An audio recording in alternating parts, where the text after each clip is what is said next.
ইব্রাহিম আলাইহিস সালাম স্বপ্নটা দেখার সাথে সাথে নিজের ওই যেখানে স্ত্রী রেখে আসছেন ওইখানে চলে গেলেন।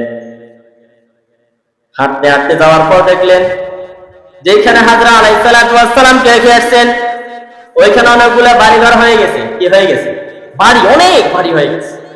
তখন ইব্রাহিম আলাইহিস সালাম বাচ্চাদেরকে জিজ্ঞেস করে, বাচ্চারা এখানে একটা ইসমাইল নামের একটা সন্তান আছে, চিনোনি? বাচ্চারা কয়, হ্যাঁ চিনি। ওই বাচ্চাটা সব সময় একা একা বসে থাকে, গাছের আলায় বসে থাকে। ওই বাচ্চাটার ঘর এটা যান। ইব্রাহিম আলাইহিস সালাম যখন সামনে হাঁটছিলেন দেখছে একটা ছোট একটা কুটির মতন কুড়ের ঘর। ইসমাইলকে দেখে সাথে সাথে বলেন, বাবা এদিকে আসো। সন্তানটা অপরিচিত, দেখার সাথে সাথে চিনতে না পেরে সোজা করে ঘরে চলে গেলেন। ইব্রাহিম আলাইহিস সালাম ঘরের সামনেই বলেন, আসসালামু আলাইকা ইয়া আহলাল বাইত। সাথে সাথে হাজরা আলাইহিস সালাম সন্তানটাকে নিয়ে বাইরে চলে আসলেন। আয়েশা দেখতেছে তার স্বামী ইব্রাহিম। সন্তানটাকে বলেন, সন্তান উনি তোমার পিতা ইব্রাহিম, তাড়াতাড়ি ওনার কাছে যাও, বহুদিন পরে আমাদেরকে দেখার জন্য আসছে, মাওলার বড় পরীক্ষা করে গেলাম।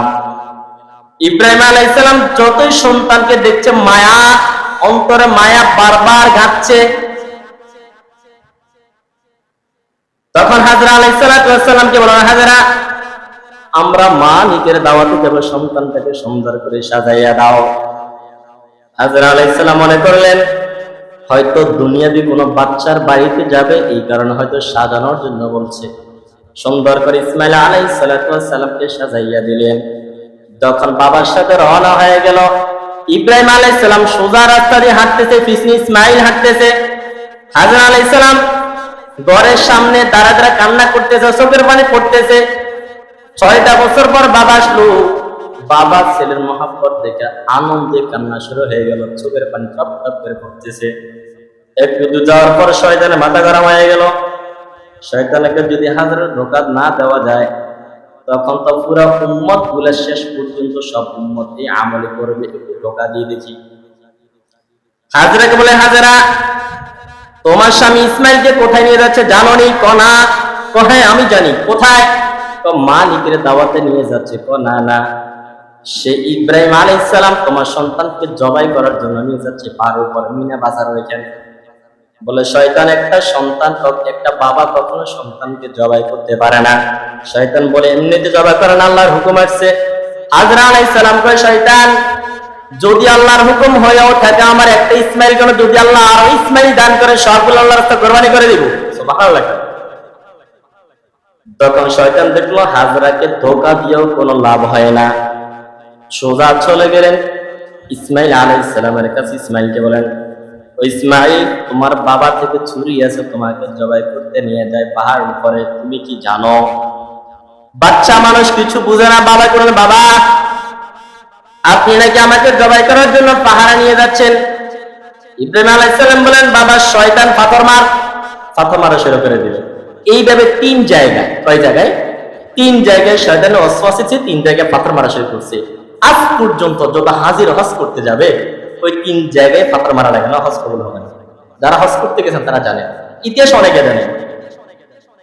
একটু দূরে যাওয়ার পর ইব্রাহিম আলাইহিস সালাম ইসমাইলকে যখন আস্তে আস্তে মিনা বাজারের দিকে নিয়ে যাচ্ছেন, দেখেন আমরা কোরবানি, হাজিরা কোরবানি দেয় করবো। এখানে নিয়ে যাওয়ার পর ইব্রাহিম আলাইহিস সালাম সন্তানটাকে পরীক্ষা করেন যে আল্লাহ আমাকে কেমন সন্তান দান করেছেন, একটু পরীক্ষা করে দেখি। সন্তানটাকে বলতেছেন, ফালাম্মা বালাগা মাআহু সাইয়া ক্বালা ইয়া বুনাইয়া ইন্নী আরা ফিল মানাম আন্নী আযবাহুকা ফানজুর মাযা তারা। বলে সন্তান আমি স্বপ্নে দেখলাম আমি তোমাকে জবাই করতেছি, তোমার কি অভিমত? সন্তান বলেন কি? সন্তান তার ডাক দিয়ে বলেন, ক্বালা ইয়া আবাতি ফাল, বলে হে বাবা মা তুমার সাতাজিদুনি ইনশাআল্লাহু মিনাস সাবিরিন। ও বাবা আপনি যেটা স্বপ্নে দেখেছেন তা কার্যকারী করেন, আমাকে ইনশাআল্লাহ আমাকে আপনি ধৈর্যশীলদের সাথেই পাবেন। হ্যাঁ, কিছু ইতিহাসবিদরা এটা ব্যাখ্যা করেন এভাবে তো যখন সন্তানটা বলে, বাবা আমাকে আপনি আল্লাহর হুকুম অনুযায়ী যেভাবে হুকুম আসছে ওই কাজটা করতে থাকেন, কিন্তু আমাকে যদি আপনি কথাটা বাড়ি গিয়ে বলতেন, আমি আমার দক্ষিণ মাঠ থেকে একটু বিদায় নিয়ে আসতাম। কারণ 6টা বছর আপনি ছিলেন না, ধরেছিলেন। আমার মা আমার মুখে জিহ্বা দিয়া আমার তৃষ্ণা নিবারণ করেছে গো বাবা, যদি আপনি আমাকে বাড়িতে একটু কথাটা বলতেন, মায়ের থেকে বিদায় নিয়ে আসতাম। ঠিক আছে বাবা, বলেন নাই, কোনো আফসোস নাই। আমাকে আপনি জবাই করার পর আমার ওই রক্ত মাখা জামাটা আমার মাকে দেখাবেন, আর বলবেন তোমার সন্তান তোমাকে সালাম পাঠিয়েছে যে তোমাকে কিয়ামতের ময়দানে আল্লাহ যদি কবুল করে, কিয়ামতের ময়দানে তোমার সাথে সন্তানের সাথে সাক্ষাৎ হয়ে যাবে। সন্তানের এই কথা শুনে ইব্রাহিম আলাইহিস শুধু শুনতেছে না, সন্তান কি বলতে চায়। ইসমাইল আলাইহিস সালাম বাবা গেল, বাবা আপনার কাছে আরেকটা অনুরোধ, যখন আমাকে জবাই করবেন আমার হাত পাও দুটো সুন্দর করে বেঁধে ফেলেন, কারণ যখন আমাকে আপনি ছুরি চালাবেন আমার পাও হাত যখন আপনার গায়ে লাগবে বেয়াদব হয়ে যাবে, আল্লাহ নারাজ হয়ে যাবে। ও বাবা, যখন আপনি আমাকে জবাই করবেন আমার কি হাত পাও সুন্দর করে বেঁধে আমাকে জবাই করেন, তারপর আপনার চক্ষু দুটো সুন্দর করে বেঁধে নেন, কারণ আপনি যখন আমাকে জবাই করতে শুরু করবেন আমার চেহারা দেখে আপনার মায়া পড়ে যাবে, মায়ার কারণে আপনি আমাকে জবাই করবেন না, আল্লাহর পরীক্ষা আপনি পাশ করতে পারবেন না। ইব্রাহিম আলাইহিস সালাম সন্তানের এই কথাগুলো শুনে সন্তানের কথা মতো নিজের সন্তানের হাত পা সবগুলো বেঁধে ফেললেন, নিজের চোখটা বেঁধে ফেললেন। বাঁধার পর সুন্দর করে একসাথে শোয়াইয়া অস্ত্র চালানো শুরু করলেন, কিন্তু দেখা যাচ্ছে ছুরি এমন বোতা হয়ে গেছে ইসমাইল আলাইহিস সালাম একটা ফসমও কাটছে না। আল্লাহ তাআলা ছুরি ডাকলো, ছুরি তুমি ইসমাইলের জন্য একবার নমনীয় হয়ে যাও, আমার ইসমাইলের জন্য একটা ফসমও কাটা না যায়। ইব্রাহিম আলাইহিস সালাম দেখছেন কোনো কাজে হয় না, পাশে একটা পাত্র ছিল, একবারে পাত্রটাকে দ্বিখণ্ড করে ফেললেন, কয়খণ্ড, এত ধার একটা পাথর দ্বিখণ্ড হয়ে গেল, ইসমাইলের গলা দিয়ে ছুরি চলছে। ইব্রাহিম আলাইহিস সালাম বলে, বাবা আরেকবার প্রস্তুতি হও, ছুরি কেন ধরছে না, এখন যদি আমার হাতে রক্ত না লাগার আগ পর্যন্ত আমি ছুরি চালাতেই থাকবো, কিন্তু তুমি নড়াচড়া করিও না। ঠিক আছে বাবা। ইব্রাহিম আলাইহিস সালাম যখন প্রতিজ্ঞা করবেন, প্রতিজ্ঞা করার সাথে সাথে ছুরি চালানো শুরু করলেন, নিয়ত করলেন হাতে যতক্ষণ রক্ত লাগবে না ততক্ষণ পর্যন্ত ছুরি চলবে।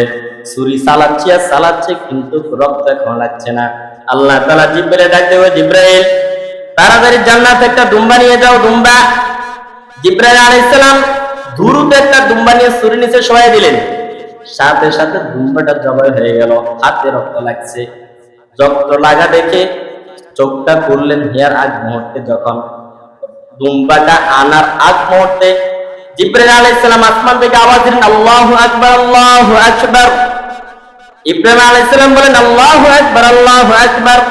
ইসমাইল আলাইহিস সালাম বলেন, লা ইলাহা ইল্লাল্লাহু আল্লাহু আকবার। অনেক ইতিহাসবিদরা বলেন, অনেক মুফাসসিরিন কেরামরা বলেন, আসমান থেকে ফেরেশতারা বলেন, লা ইলাহা ইল্লাল্লাহু আল্লাহু আকবার ওয়া লিল্লাহিল হামদ।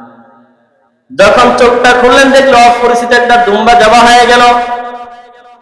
ইব্রাহিম আলাইহিস সালাম বলেন, বাবা হয়তো আল্লাহ আমার কুরবানি করে নাই, কবুল করেন না, আবার শুয়ে যাও, আমরা আরেকবার চেষ্টা করি। সাথে সাথে ওহী নাযিল হয়ে গেল, বলেন, হে ইব্রাহিম, কদ সাদ্দাকাতার রুইয়া ইন্না কাযালিকা নাজিসিল মুহসিনিন। আল্লাহ তাআলা ওহী নাযিল করে দিলেন, হে ইব্রাহিম তুমি পরীক্ষায় পাস করেছো, ইসমাইলটাকে তাড়াতাড়ি তার মায়ের কাছে নিয়ে যাও, হাজরা কান্না করতেছে, তুমি যা বলে আসছো মালিকের দাওয়াতে যাও। ওয়াফাদাইনাহু বিযিবহিন আযীম, হাদিয়া স্বরূপ কি নিবা? তো কুরবানির দুম্বাটা যে জবাই হয়ে গেলে এখান থেকে হাদিয়া নিয়ে যাও। তাড়াতাড়ি ইসমাইল আলাইহিস সালামকে ওই হাদিয়া স্বরূপ, মাওলার দেওয়া হাদিয়া স্বরূপ হাজরা আলাইহিস সালাতু ওয়াস সালামের জন্য নিয়ে গেলেন। আল্লাহ তাআলা কইলেন, লাইয়া নাল্লাহু লুহুমুহা ওয়ালা দিমাউহা ওয়ালাকিন ইয়ানালুহু তাকওয়া মিনকুম। আল্লাহ কারোতে রক্ত মাংস বস্তু কিছু চায় না, কি চায়? মানুষের অন্তরে তাকওয়া, ইব্রাহিম আলাইহিস সালাতু ওয়াস সালাম এই তাকওয়া এই পরীক্ষায় কি করেছেন? পাশ করেছেন।